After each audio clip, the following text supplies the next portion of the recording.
So maybe, Brett, if you can just let us know who's in the room there with you, I think that'll be sufficient as far as our introductions today. Sure, I can put it in chat if you want. Okay, that'd be great. Yeah, then Okay. we'll be able to include that in the notes. So before we get going, anybody have anything they want to share or anything else that I'm burning through this a little quick. So I want to make sure I don't skip over anything that was important as far as our typical introductions. Or if we're okay moving forward and getting into the meat of the agenda.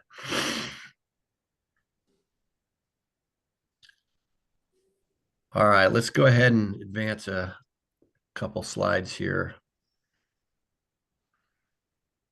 Okay, so our goal here again, this was on our agenda last week. We were in some really good discussion and wanted to utilize that time for the conversation that we were having and not sidetrack it. And I think that was a good move, and I think it was some good discussion and knowledge sharing last week. But we do want to have this conversation and get your feedback on the Swamper rule language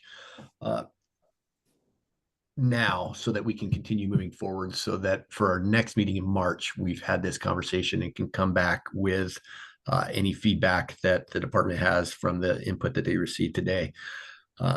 So as far as meeting format, again, we're all online. So if we're all capable of using the raise hand function or putting something in the chat, if you have a comment, and I will look for that and bring you into it. And if to the degree possible, to keep kind of get this presentation out, to get the information out, and we could also reserve time at the end for questions.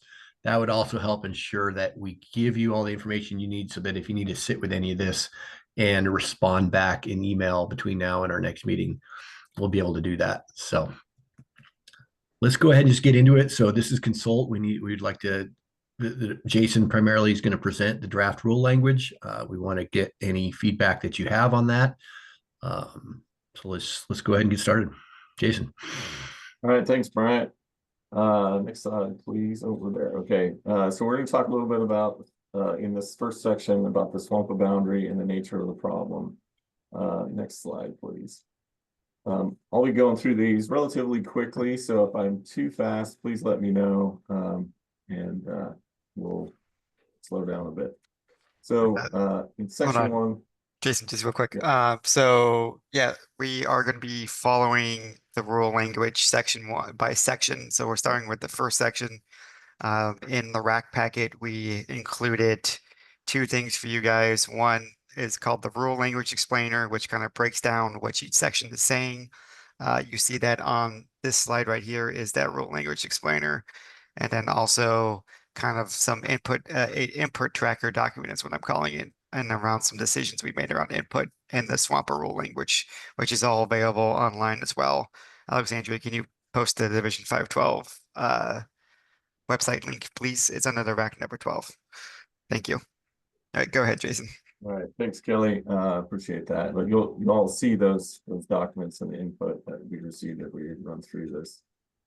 So under the rule language that we are proposing today, the swamp boundary is defined in Division 512 and meets the groundwater conditions defined there on the right side under the rule language explainer. So the swamp boundary currently proposed includes the Harney Basin groundwater study area boundary and portions of Grant County, mainly there around Seneca.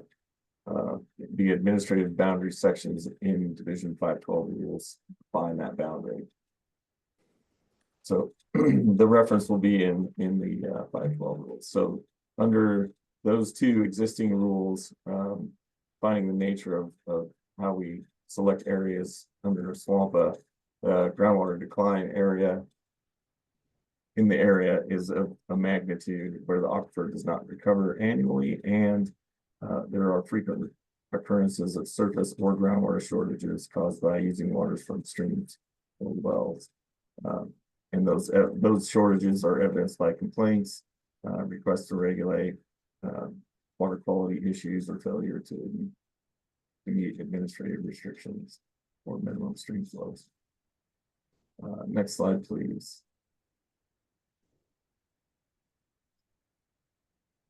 So what we received as far as input was to set the boundary as the greater Harney Valley area of concern. We set the boundary as the RAC recommended classification boundary and set the boundary as the Harney Basin study area boundary. So when we spoke about this a bit before, for simplicity, I believe in large part, we set the boundary as the RAC recommended classification boundary. So those two boundaries match up. Next slide, please. Sorry, and that boundary is the groundwater study area, which and parts of Grant County, mainly around Seneca. And that's found in our map packet as well.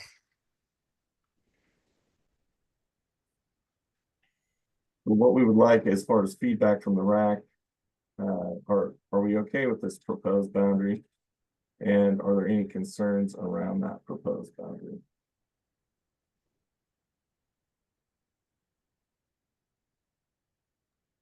Next slide, please.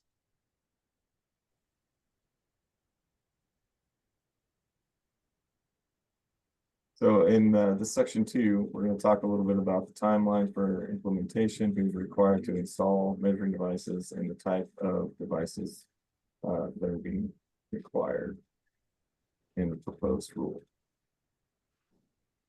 Next slide. So in the proposed rule language, it states that by no later than March 2028, each groundwater right holder, well owner, or well operator shall properly install and thereafter properly maintain a totalizing flow meter on each well within the Harney Swamper boundary as defined in the 512 rule. And anything that's listed as a point of appropriation on a valid water right. So that'd be your wells on all of the water rights in the basin. And totalizing flow meters shall be properly installed according to manufacturer specifications and must meet the specifications in subsection 5. So as you'll see under the explainer there, once again, the flow meters need to be installed by 2028, by March 1, 2028. They must be installed by each groundwater right holder, well owner, or well operator. And a totalizing flow meter is the type of meter we are requiring to be installed. So the totalizing flow meter needs to be installed according to the manufacturer specifications and must meet all of the specifications defined in subsection 5. Next slide. So some of the input we received on the proposed rule was a timeline to install within 1 year, timeline that could vary between sub areas, where each sub area is required to install at different times, and all groundwater users should be required to report. So our tentative decision there is the date required for installation being March 1, 2028. In order to, for adaptive management to be successful, we need to have a reporting on the use in the basin. We need to be able to see what's being pumped for adaptive management to work, and we need to gather that data. So we went with a single year for all sub areas, just so we ensure we have the reporting by the time the regulation happens. But we're open to rolling out implementation, but we need to understand how we determine what sub areas would go first, and then also ensure that by the time the regulation happens, everyone in the basin is reporting. So we want to make sure everybody has devices installed by the time we start any type of regulation or curtailment. And then we chose 2028 to give that 3 years because cost share funds are currently available in a statewide program. There's a significant amount of funding available at this time, and it's a first come, first serve. We've already had some interest in the basin to install some flow meters on different properties, and we encourage people to take advantage of that program. And that 3 years will provide some cushion if somebody needs to get in on that program. But also, I wanted to note that many of the existing wells have flow meters already because they're required by the water right. But generally, yeah, back to the initial point, we just need to know what's being used, and from each particular well. Let's see. So our decision, once again, date required is 2028, March 1, 2028.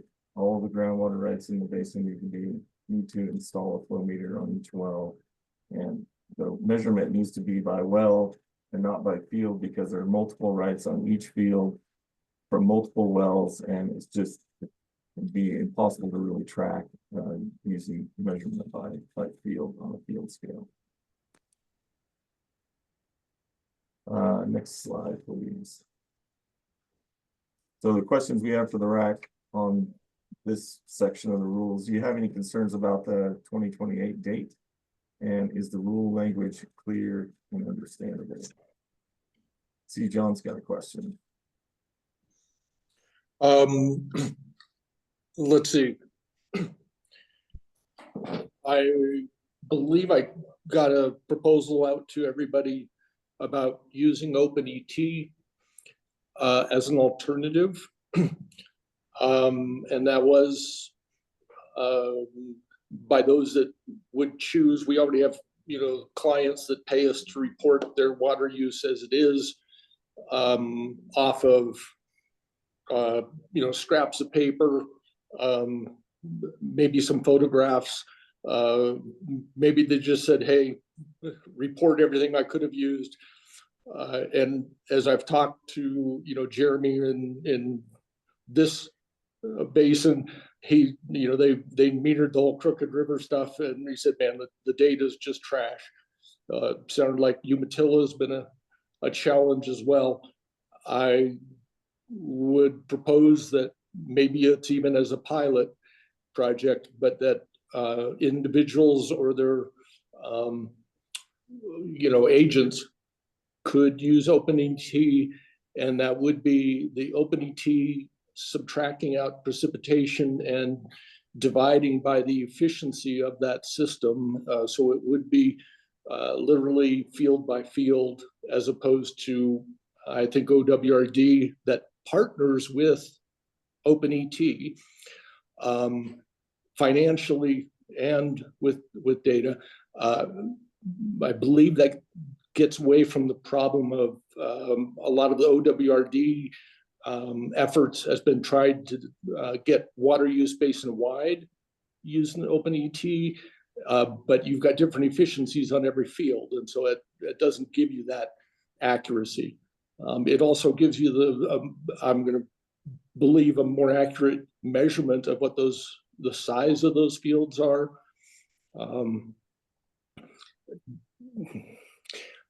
And it can be revoked for the OARs. The method can be revoked at any time, should it, by the department. I would say that, as far as you had said, Jason, that you'd be going by well versus going by field. OpenET does not give you that data.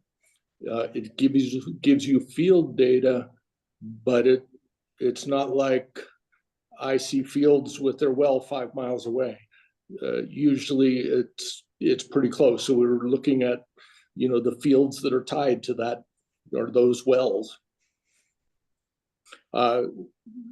OWRD commissioned a 2022 study on a legislative report. I don't know if you can see it. I think my camera's going.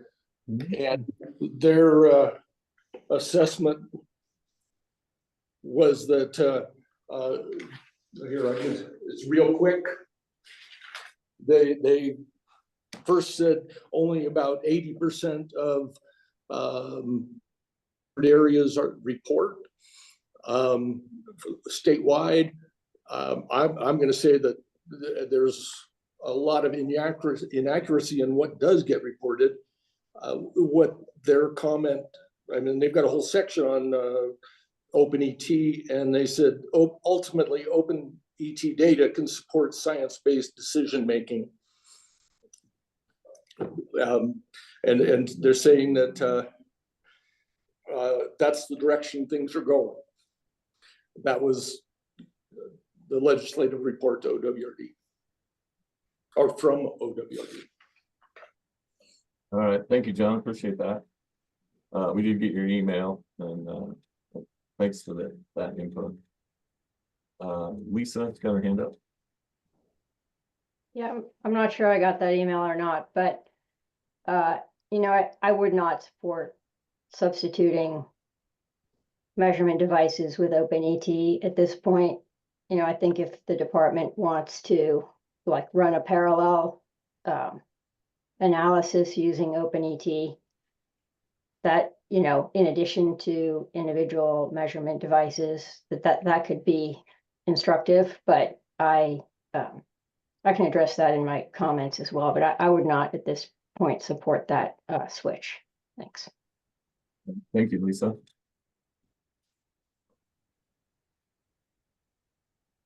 All right, appreciate that discussion. Kelly, can I get the next slide, step 3, please? All right, we're going to talk a little bit about approval of what requires for the totalizing flow meter. The rule language currently proposed says totalizing flow meters and the method of flow meter installation may be subject to approval by department staff. Once installed, totalizing flow meters must be maintained in good working order. Department staff shall have reasonable access to the totalizing flow meters upon request pursuant to ORS 537-780. So to kind of break that down a bit, any totalizing flow meter and installation methods may be subject to approval by department staff. That doesn't mean everything needs to be approved by the department staff, but it does mean that the department staff may need access to ensure things are working properly. Flow meters must be maintained in good working order. Obviously, reasonable access to the flow meter is proposed under this rule. Under 537-780, the Water Resources Commission department staff can enter on lands and inspect wells, including wells that are exempt for casing, fittings, valves, pumps, measuring devices, and back siphoning devices. And that's just to bring up the authority the department has for accessing the well. See, John's got his hand up again. You're on mute, John.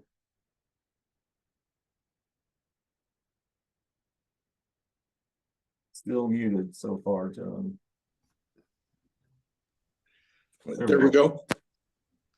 My question is the same as Roger's. Lisa, I would ask Lisa if she has played on OpenET to see the kind of data that is there. Just like I would say, you know, I've spent a whole lot of 20 years now looking at what comes out of these meters, and boy, we sure don't have any confidence in what reported from the meters. I'm looking for a better way, and I mean, this is the kind of thing where, yeah, I'm a business.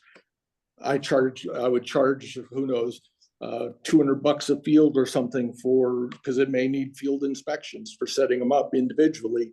But it sure looks a lot more consistent and a lot more accurate from what I'm seeing than any of the metering I've seen. There was a test done with Mark Owens on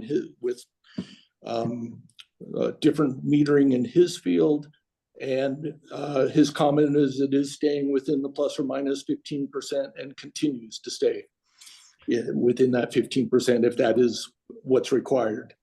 John, let's, Lisa, maybe if you can provide just a quick response, and then maybe we can continue moving forward, because I think we've got good information that the department can respond to and make some decisions. Okay, yeah, I just make 2 quick points. One is, yes, I am very familiar with OpenET. I've reviewed the literature. I've also reviewed their licensing agreements and the limitations that OpenET itself states are sort of limitations of its program. So yes, I am very familiar with that.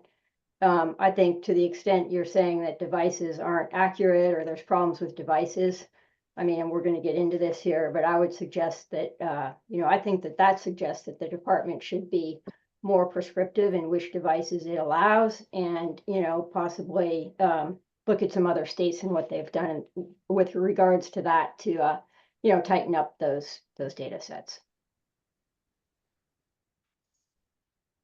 Mark, do you have a comment on this conversation?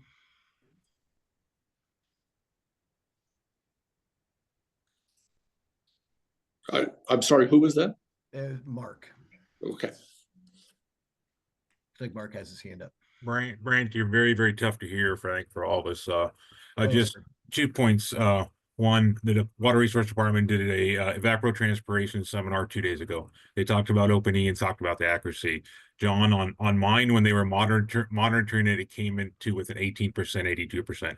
I do believe it's increased a little bit. Diamond Valley specifically, where they had some idiocovariant stations set up in good meters, they came within 90%. Just the information that was out 2 days ago. Thank you for that, Mark. I'll try to speak up too. Sorry, I didn't recognize my microphone was down. So yeah, I think we got some good data. We got some good intel that folks have shared that the department can take back and look at a little closer. So let's go ahead and move forward with these other sections. Thank you. So some of the input we received on the flow meters, operating flow meters in the basin can be difficult. Sand in the basin can cause the flow meter to break. Devices mentioned have been pulse meters, uniform meters. Installing flow meters may require large system changes and it's hard to justify in the face of uncertainty. So our tentative decision there is we really don't have a preference on the type of meter brand as long as it is a totalizing flow meter and is maintained properly. Next slide, please. For the remaining questions that we'd like the RAC to consider here, should we write an exception for users who are shut off or will be shut off in rule? And is the rule language clear and understandable?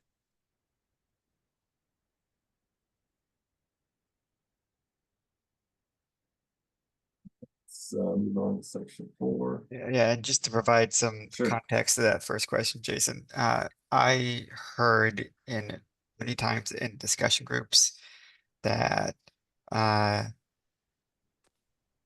around kind of the certainty aspect of a flow meter of like why should a user be required to install a flow meter if that user knows that they are going to be shut off, and that's just going to put another economic burden on them. And so, yeah, we're just kind of looking for your guys' thoughts on how would we approach that. So just adding some more context to that question. Yeah, I appreciate that, Kelly. And yeah, I concur there that's something we definitely need to be thinking about. In terms of who's going to be shut off once we start our regulation. So thanks for that content. John, do you have some feedback on these questions? I guess I'm confused by what number 1 means. Should we write an exception for users who are shut off? Oh, I see. If they've been regulated off. Or will be regulated off, yeah. I'm fine with an exception. It doesn't seem like it makes sense to go spend $5,000 putting a meter on a well that won't be used. Yep. Lisa, go right ahead. Well, I mean, I guess there is a reason to have meters on wells that are shut off as a tool, as a way to verify that they aren't being pumped. So there's that regulatory aspect. But in addition, I would just say, if there were an exception, there'd have to be a time frame. I mean, if you're going to get regulated off in 20 years, you should be measuring until then. If you're going to be regulated right out the gate, maybe that's something to talk about. But I think we'd obviously need to have some discussion over the time frame that people are talking about, but also how are you verifying or yeah, how are you verifying that these wells aren't being pumped once they've been shut off? And this would be a tool to get you there. Sure, you. thank you for that, Lisa. John, you have your hand up again, or is that from prior? I did raise it again simply to say, typically, Lisa, I agree with you as far as the, you know, gosh, there's no sense in worrying about a well that's going to be shut off this year, this season. But we can tell that from the electric meter. We're really basically looking at you know, is it a yes or no? Was it running? In most cases, I'm not. Thank you, John.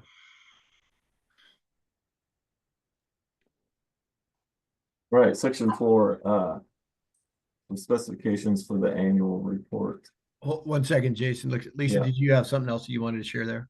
Well, I'm just asking, are you saying that everybody's going to send their electric meter data to the department? Because that, anyway, forget it. We can deal with that in written comments then. Okay.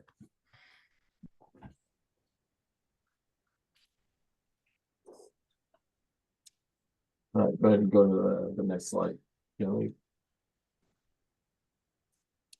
So under the proposed rule, groundwater right holder, well owner, or well operator shall keep a complete record of the volume of water appropriated each month. The groundwater right holder, well owner, or well operator shall submit a report that includes the water use measurements to the department on an annual basis by December 31st of each calendar year for the preceding water year, which is October 1 to September 30. Reports shall be submitted on a form developed and maintained by the department.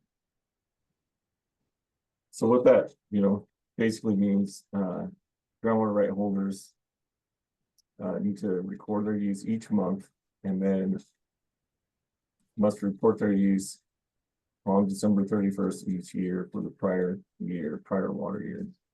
The report will be submitted online in the water use reporting database. Let's see, I don't know who was first. I thought I saw Mark first, but Brian caught that. Yeah, Jason, but yeah, Lisa and I have the same comment. I don't think your language is quite right because you have it on December 31st for the preceding year. You want to say December 31st for that current year. Otherwise, you're a year in the rear. Yeah.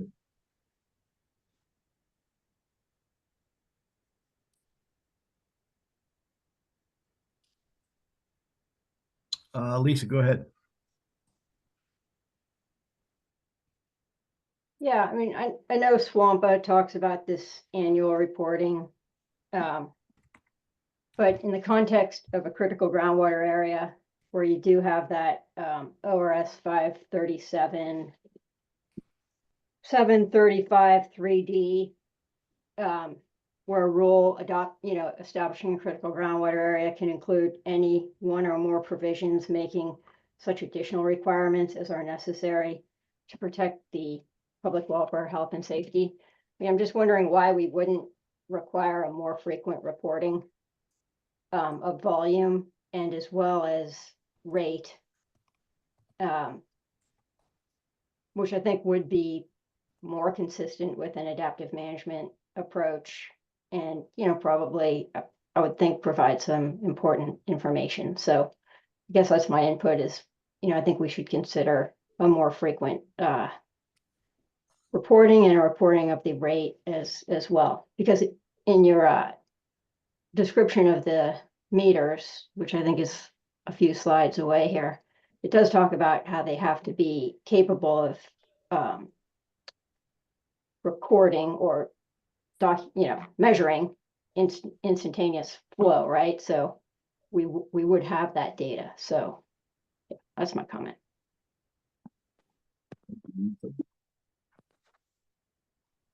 Thank you. John. I'm going to ask Jason. Jason, could you share with us what you know firsthand of experience in doing exactly this? I mean, not even trying to report more frequently, but what's your experience with a couple hundred farmers trying to get them to go out and measure once a month? They wouldn't even necessarily be going out on the same day or anything. So it's not like you're getting true monthly data like you could in something like OpenET. But what have you seen with the measurement and reporting? You're right. We struggle getting folks in general to report. And I think the department is looking at measures to improve those numbers. I don't have a ton of experience with the reporting side of things, John. We use that data, more internally and I don't get into it a lot because we haven't historically pursued that particular condition. And I don't really, with existing swampas, I don't have any of those in my region. I know there's one up in the Walla Walla, and I have to refer to our groundwater section on results there.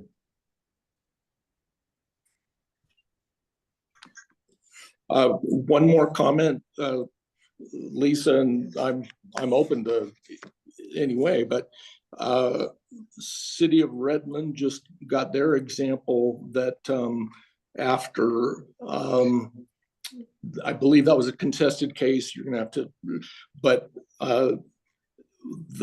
the end result was that it wasn't the time of year that the pumping occurred that was impacting the aquifer, and so it was the annual total, which I believe is also the most important thing we're looking at here, rather than a monthly rate or something. It seems like the total acre feet is really what we're trying to get to.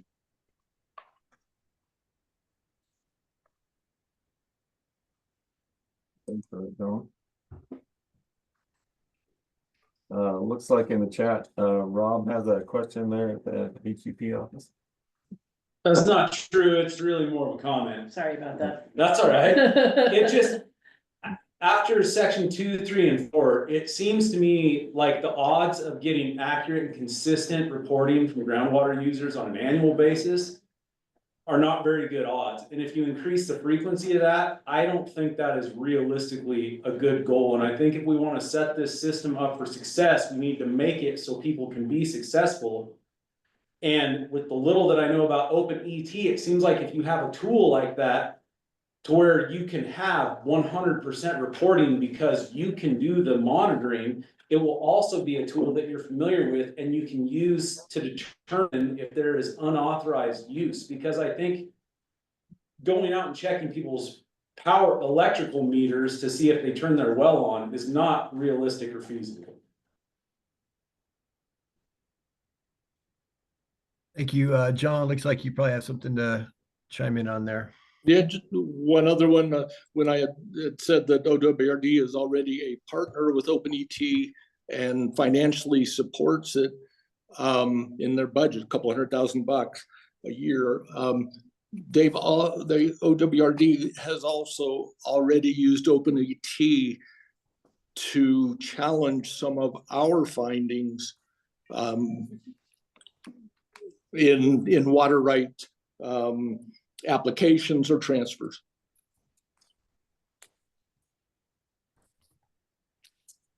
Great. That's helpful. Okay.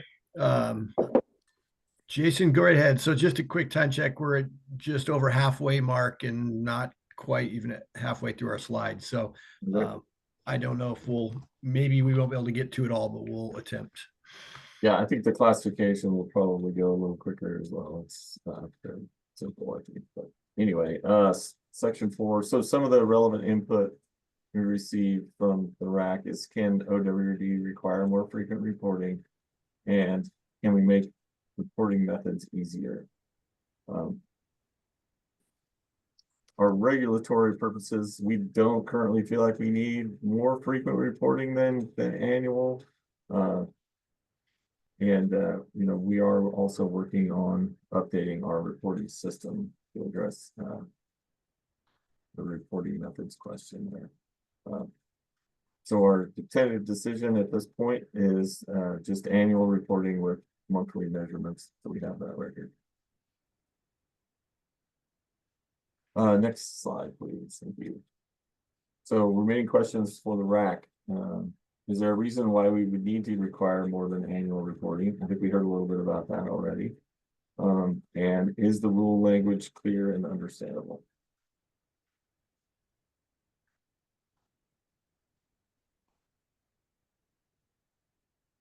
Okay, section 5, we'll get into the specifications for a totalizing flow meter. And the rule language as proposed says totalizing flow meter shall meet the following specifications. A totalizing flow meter shall have a rated accuracy of plus or minus 2% of actual flow for all flow rates for which the meter is expected to measure. A totalizing flow meter shall measure the entire discharge from the well, and the totalizing flow meter shall have a sweep hand or digital readout so instantaneous flow can be read. So this is just describing, which is typical for most decent flow meters, have these features and provide a good, base on which we can determine flow. John? So You're there you go. You gotta unmute, John. There we go. Sorry, different topic this time. Hobby farm clients that we have are often using both their domestic well for both irrigating a few acres and for their house or domestic use, and then they're exempt lawn use, that kind of thing, and even stock water. And in that language, where if you want to go back one slide, if the language says shall measure the entire discharge from the well, it seems like that needs to be the entire discharge to the permitted use or something like that. good point, John. I appreciate that comment.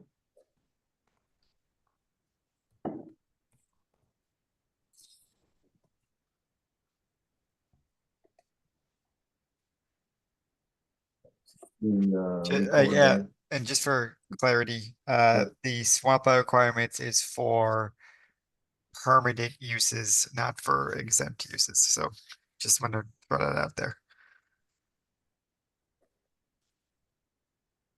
Is that a new hand there, John? Oh, nope, Okay. sorry. All right. All right.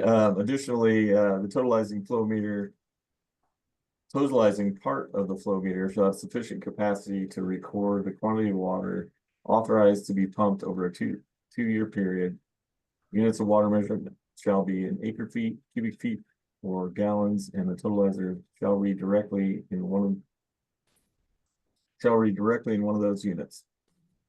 Flow meters recording in acre feet shall at a minimum read to the nearest 1/10 of an acre foot, and the decimal multiplier shall be indicated on the face of the register head. Totalizers on each meter shall not be field reset without notice to and written permission from the local water master. Prior to resetting the totalizers, the final reading must be recorded and reported. So this is just additionally describing some of the required specifications to track the water use. Yeah, John? Sorry to be your busiest person here. Can you guys see me on or see the? Yep. Yes. Legislative report. It has a picture of a micrometer on it, and it is in cubic feet times 10. So there is no way to get to that 10th. Oh, let's see, I'm sorry, maybe I'm wrong here. The nearest 10th of an acre. Okay, never mind, you're good. That was cubic feet. I got confused on the meter, just like the farmers do. Mark, go ahead. Thanks, Jason. So I seen earlier in the language it said the meters had to be installed by the manufacturer's instructions, but then I see the department saying it has to be 5 pipe lengths away from the pump. Through technology and some of the pulse meters, that distance is getting smaller. So why would we put a different requirement than what the meter requires for accuracy?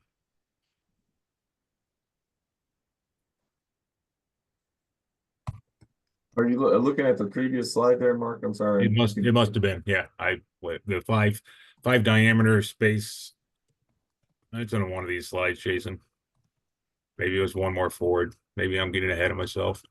That'd be surprised.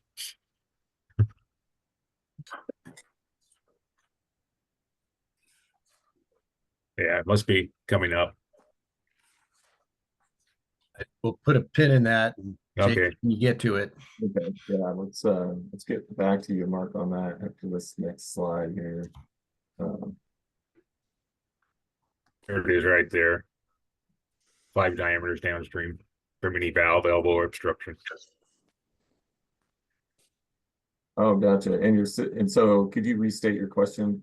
So some of the meter manufacturers are really improving with their pulse meter technology. And my understanding is they don't, for accuracy, they don't need the 5 pipe diameter depending on the diameter of the pipe and things. So why would we put a different standard and rule that would be different than the installation manufacturer's recommendation for accuracy? Gotcha. Okay. Okay. Appreciate that.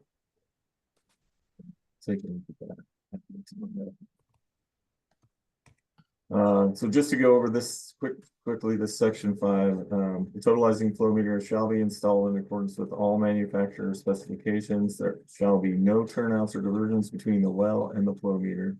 And the flow meter shall be installed not less than 5 pipe diameters downstream from any valve, elbow, or other obstruction which might create turbulent flow, or other provisions shall be made that meet the manufacturer's specifications to control or eliminate turbulent flow. The totalizing flow meter shall be installed no more than 100 feet away from the wellhead. And so this just further describes specifications that are proposed to be required for the installed flow meter. I think it does get back to a little bit of Mark's comment there on the second piece of that, where it talks about other provisions that could be made to meet the manufacturer's specifications that eliminate turbulent flow. And that may cover that comment, but it's something good to note that there is different technology out there. Yeah, John. I'm gonna ask, what is the purpose of no more than 100 feet from the well? And can you hear me okay? Can't hear you, yeah. Yeah, my main question is because I oftentimes see the wells on the outside of the pivot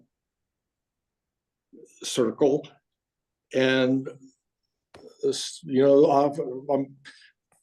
plenty of times there are the meters installed right there at the pivot, at the center of the pivot. So that's 1,300 feet away, but it's it's off usually a buried pipe.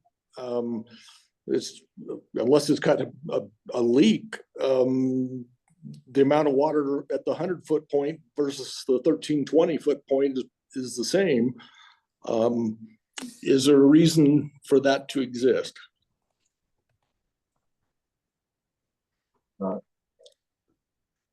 Good question, John, and we can think about that. I think in general, it's as you said, we don't, we want to eliminate the possibility of there being any sort of leaks or other ways that we could lose accuracy in that quarter mile, but something to consider.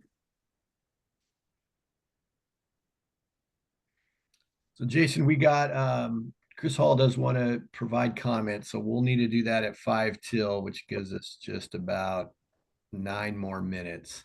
So I would recommend we probably, if we can get through Swampa, that'd be great, but that's probably where we're going to need to call it. Okay. So next.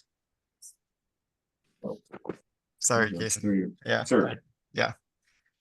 So we haven't discussed specifications on this portion of the rule yet. So we have not made a tentative decision. So we're looking for feedback. And so our remaining questions for feedback from the RAC, are these specifications reasonable for Harney County, and are these rules clear and understandable?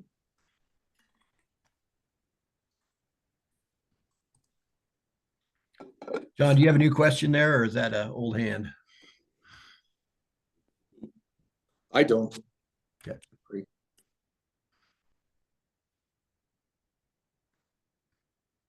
All right, section 6, reporting requirements if the meter is broken.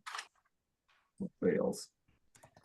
The water users shall report broken flow meters to the local water master's office within 48 hours after determining that the flow meter is broken. A water user shall not appropriate for more than 60 days without an operating flow meter. So the point of this is if a flow meter is broken, it needs to be reported to the water master, and we don't want to see, in most circumstances, the flow meter down for more than 60 days. Next slide, please. Some of the input we've received from the RAC has been operating flow meters in the basin can be difficult. Sand in the basin can cause the flow meter to break. Our tentative decision is, as we stated, if a flow meter does break, it needs to be reported to the water master in 48 hours, and then broken flow meters need to be repaired or replaced within 60 days.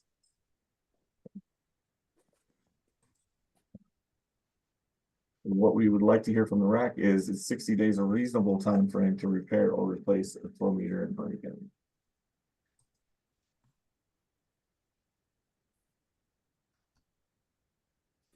Slide, please. So 7th section, measuring and reporting requirements while the flow meter is broken. So what will require while that meter is broken? So while the meter is broken, the water user shall use other methods of measurement defined in OAR 690-85.15 until the flow meter is replaced or repaired. The water user shall keep the monthly data and mail the monthly data to the department in Salem upon the request of the department. The data shall include a statement of the initial reading on the newly installed flow meter, the current power meter reading, and the time of operation. The water user shall notify the water master within 48 hours of installing the repaired or replaced flow meter.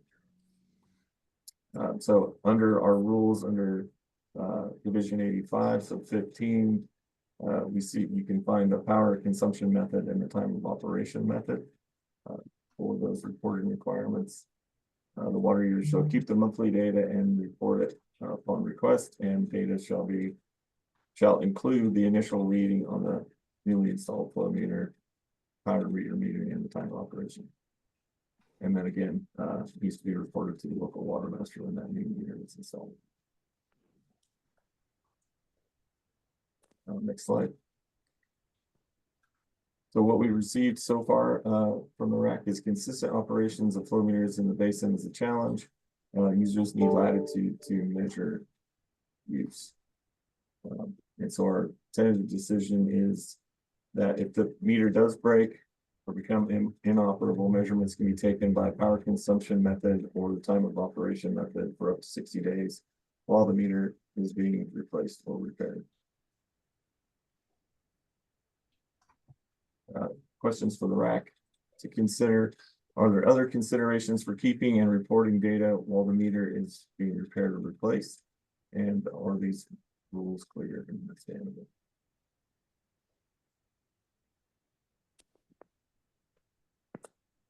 Section 8. So the regulation for failure to install an operating flow meter. Failure to have and maintain a properly installed functioning flow meter by March 2028 will result in the local water master regulating and controlling a meter well such that no groundwater may be pumped or appropriated until a new flow meter is obtained and installed consistent with these rules. So if by March 2028, the water master does not have a flow meter installed, the water master can regulate and control an unmetered well until the flow meter is installed.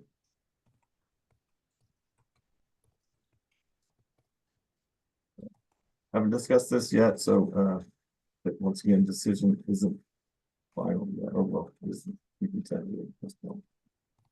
What we're looking for from the RAC.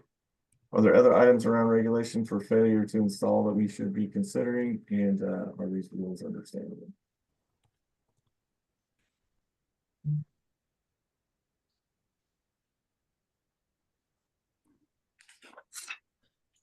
Okay. We Thanks, have, Jason. we have a question in the room, real quick. Oh, yeah, please go ahead. Jason, and everyone, I'm not sure. Would it be appropriate to try to draft some language?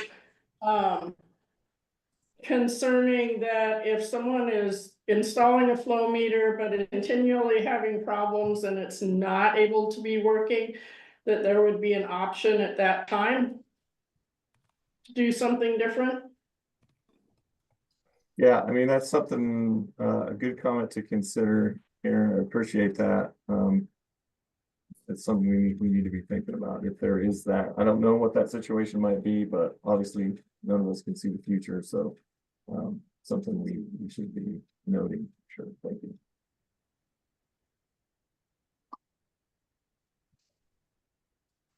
Great, thank you. See, Mark's got his hand up.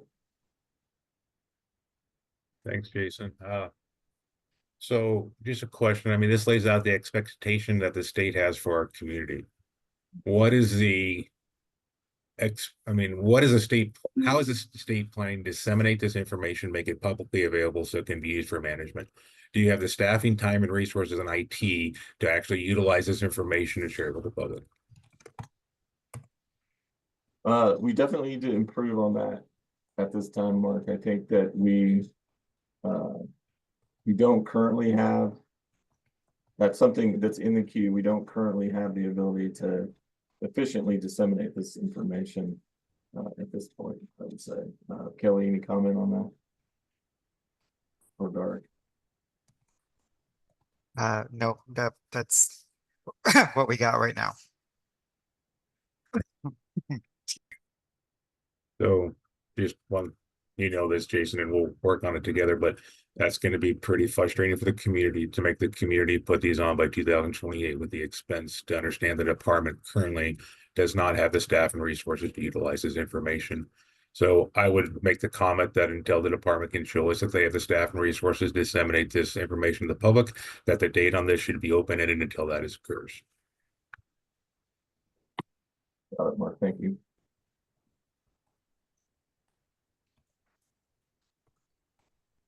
Okay.